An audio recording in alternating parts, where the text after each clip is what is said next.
Our story begins in a dark attic in 1974. A young boy named Ben is exploring and finds a book. He is discovered by his grandpa, who tells him a story. In 1832, a man is going to see the president. The president is not there, so he leaves his secret of a treasure with Ben's ancestor, Thomas Gates. The treasure had vanished centuries ago, but was discovered by the Knights Templar who became the Freemasons. By the time of the Civil War, it was hidden away with only some clues as to its whereabouts remaining. Thomas was given a clue that read the secret lies with Charlotte.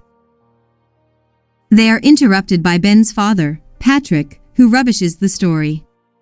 Years later, Ben is traveling through the Arctic with two guys named Ian and Amp, Riley. They are in a team searching for a buried ship. Ben digs down and uncovers a part of the ship. It has the name Charlotte. They explore the ship and find bodies. The captain was guarding a barrel. Ben opens the barrel and discovers a casket with an ornate pipe inside. The pipe holds a riddle which Ben tries to solve.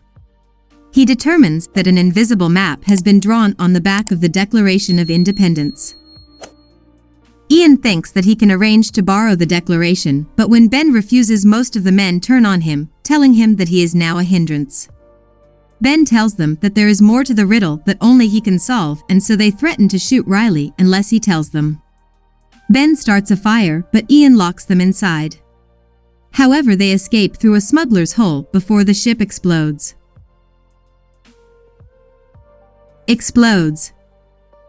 Sometime later, Ben and Riley try to inform the FBI of Ian's intentions, but they don't believe them.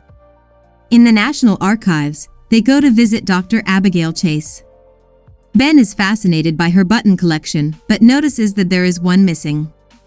He asks for permission to examine the declaration to see if there is an invisible encryption on the back.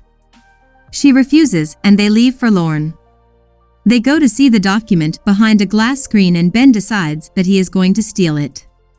Riley tells him that it is impossible and explains the security precautions that are in place to prevent a theft. Ben reveals that the document will be sent to the preservation room during a gala this weekend, where it will be far more vulnerable. They start to make preparations for the robbery. Ben sends Abigail the button that she has missing from her collection, which he has coated with invisible ink.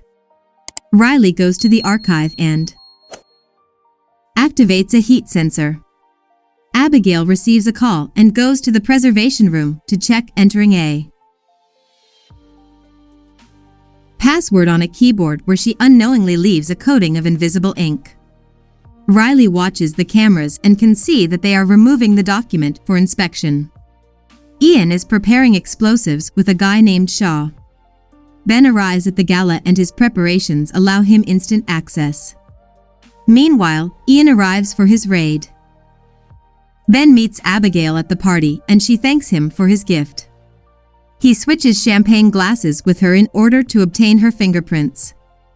Ian's crew and Ben head to the preservation room at the same time. Riley disables the security camera and Ben deciphers the access code. Ben arrives in the preservation room and starts to remove the document. Suddenly, Riley loses his camera feed as Ian's crew take over the signal.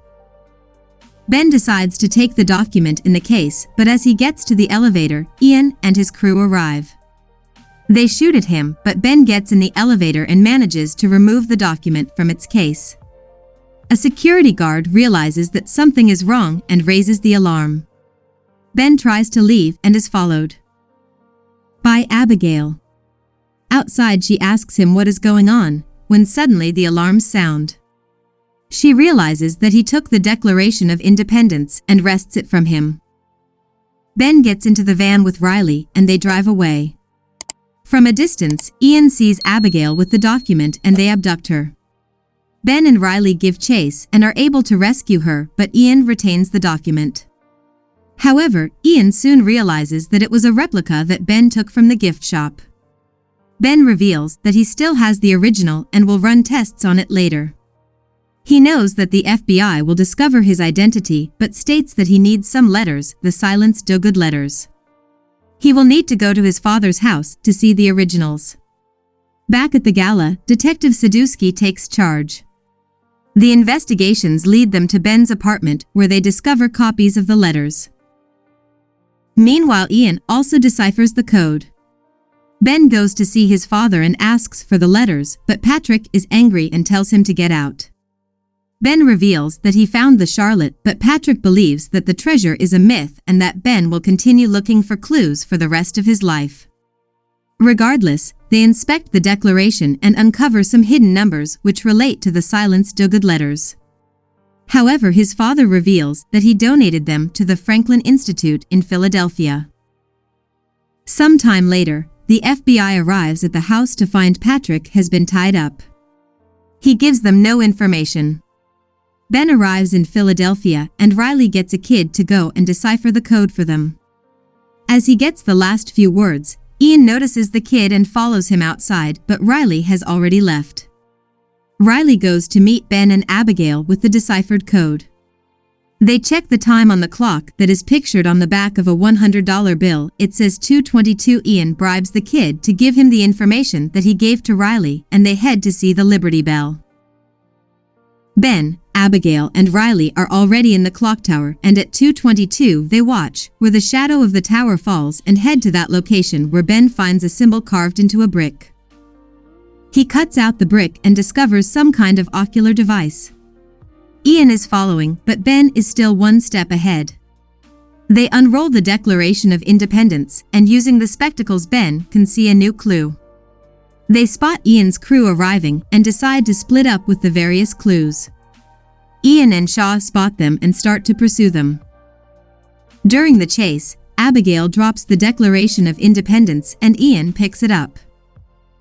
As Ben goes to meet the others, he is suddenly caught by the FBI, who take him into custody. Abigail and Riley see this happen and flee. She asks Riley if he knows how to get in contact with Ian. Ben is being interrogated and is told that he has two options. Number 1, go to prison, or number 2, help the FBI retrieve the declaration and go to prison for a long time, but feel better inside. As he is sitting there, he realizes that there must have been more to the previous clue than he saw. Suddenly, Ben receives a call from Ian and the FBI listens in.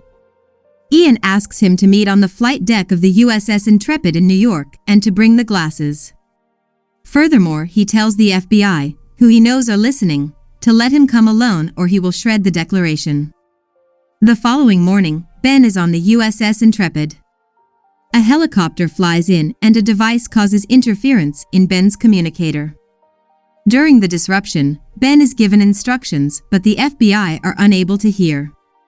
Ben moves towards the observation deck at the stern of the ship. He assures Sadusky that he is not against him, but he has discovered a third option. Ben jumps overboard as Sadusky scrambles the divers.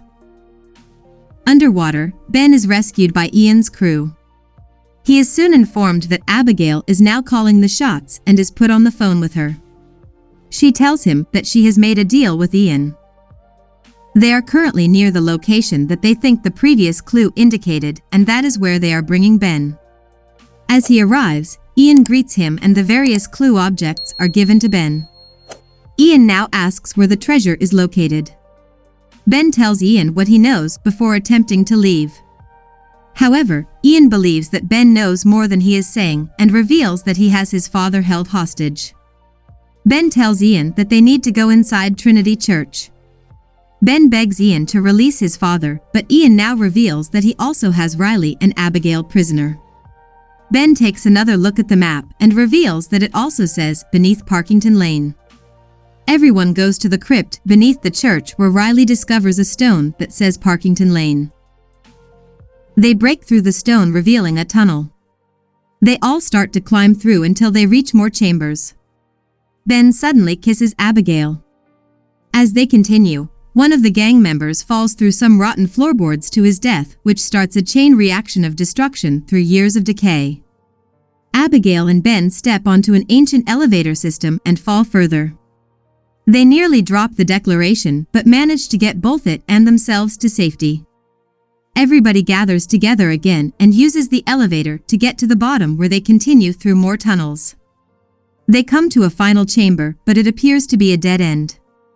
Ben rants that the treasure has been moved and there are no more clues. Ian doesn't believe him and decides to leave them all down here unless Ben tells him the next clue. Patrick suddenly reveals that he knows the next step. The hanging lantern signifies that the next clue is under another hanging lantern in Boston. Ian leaves them anyway, but then Patrick reveals that it was, in fact, a fake clue. They walk back into the chamber and find a pictograph of an eye.